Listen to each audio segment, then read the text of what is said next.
او يستعز بوطن، لا تبغون اثبت لكم. واحد يقول لي اثبت لي يا طويق. اثبت يا طويق اثبت.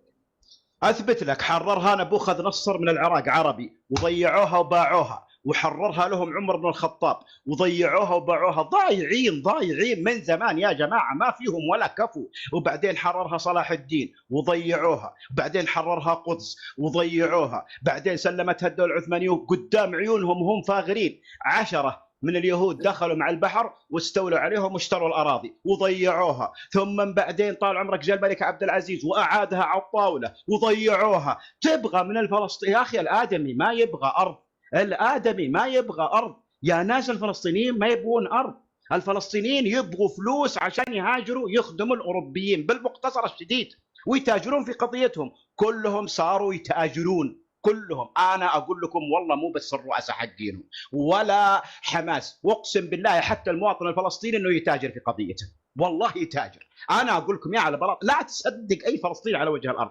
انا بعد ما شفتهم يرفعون اعلامنا ويدوسون على العلم السعودي عليه لا اله الا الله، ما احترموا كلمه التوحيد، ويدوسون على صور الملك سلمان والملك عبد الله والسعوديه اللي قاعده تقدم لهم طول هذه الفتره. بلغ السيل الزبه هنا اوفر يا الفلسطيني. انا اللي راح انزلك على الحضيض. والله قالت الدكتور وفاء كلمه جميله، قالت البقاء للاقوى والافضل لقياده البلد.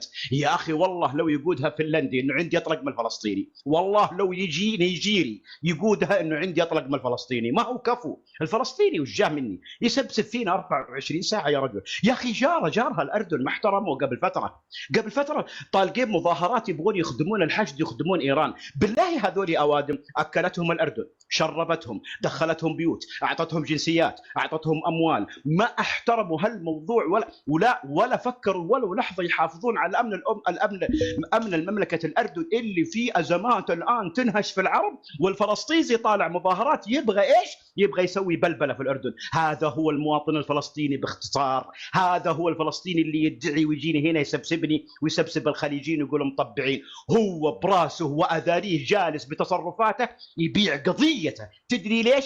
لان شنبه بوجهه برتقالي وشنبه اصفر. انا شاك انه عربي يا جماعه، والله شاك. ما علي من ايلول يا نايف العواد، انا علي من الاحداث الاخيره. الاردن كانت معرضه للخطر، والدول العربيه والمملكه في ظهرها وفي كتفها يدافعون عنها، والفلسطيني فاضي يبغى يسوي مظاهرات، يبغى يسوي حاجات، مسوي قوي. والمصيبه ليته هو سوى المظاهرات، منزلين حريمهم قدامهم. هذا هو باختصار الفلسطيني. ويجي هنا ينظر علينا يقول بعتوا القضيه. انت البياع، وانت اللي خوان، وجدك اللي خوان، وانتم مو كفو دوله. انتم لما جوكم زمان وقت الحسني عام 1920 كانوا كلهم ما يجون 20 رجال احتلوكم. على فكره ترى الله اخبر عنهم انهم اضعف الناس اليهود في الحروب. اذا جبان فاز عليك، كيف تخلي جبان فاز عليك؟